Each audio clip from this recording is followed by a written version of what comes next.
titik-titik kritis dalam perencanaan pembangunan desa, Bapak Ibu sekalian. Nah, perumusan program kerja desa miskin terkait dengan data kerawanan di desa. Nah, ini yang harus nanti Bapak Ibu sekalian bisa diatasi. Kalau dalam penyusunan perumusan kerja, otomatis kita data sudah harus ada dulu. Data Bapak Ibu kalau mau di situ penanggulangan kemiskinan, mendata berapa masyarakat yang tidak mempunyai pekerjaan, tidak mempunyai penghasilan. Ini karena ini Bapak Ibu yang seperti ini adalah pasti rentan dengan adanya kemiskinan.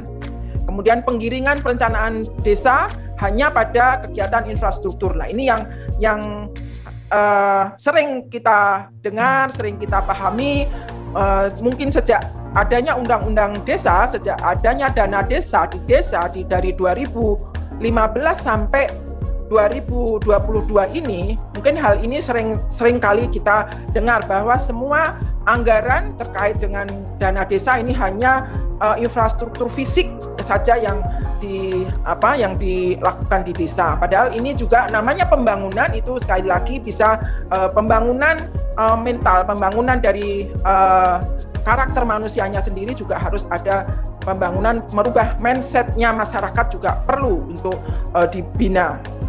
Kemudian reduksi perencanaan pembangunan desa sebatas dokumen administratif. Nah, ini yang tadi saya sampaikan sejak awal, jangan hanya seremonial, jangan hanya yang penting ada dokumennya, yang penting ada sudah dilaksanakan, tapi miskin makna, miskin data, miskin pembahasan, dan bahkan mungkin tidak dibahas bersama, tiba-tiba ada barangnya. Nah, ini yang jangan sampai nanti ke depan ini terus-menerus terjadi seperti ini. Kemudian yang keempat, apatisme warga dalam forum perencanaan, mulai dari ini masyarakat sudah seolah-olah masa bodoh ya dengan adanya perencanaan yang ada di desa. Kemudian stagnasi edukasi sosial politik dalam pendampingan perencanaan desa, ini juga perlu teman-teman dari pendamping desa, teman-teman dari kecamatan, supra desa, ini kami harapkan benar-benar bisa memberikan mengedukasi terkait dengan perencanaan pembangunan yang ada di desa. Kegagalan BPD mengemban mandat demokrasi desa. Nah, ini yang mudah-mudahan tidak terjadi di desa Bapak Ibu sekalian. Jangan sampai BPD-nya juga tidak berperan di situ.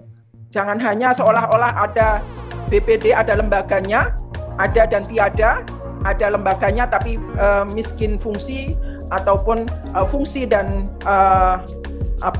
tugasnya tidak dilaksanakan. Kemudian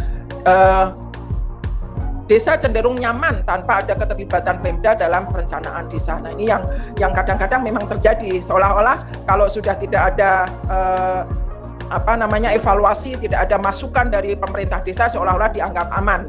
Bahkan kadang-kadang mungkin jalan terus tanpa kita berkonsultasi. Padahal ini perlu juga terus-menerus desa ini karena mempunyai pembinanya dan pengawasannya itu mulai dari tingkat pusat, dari kementerian, provinsi, dan juga kabupaten kota sampai dengan kecamatan. Inilah binwasnya dari penyelenggaraan pemerintahan desa.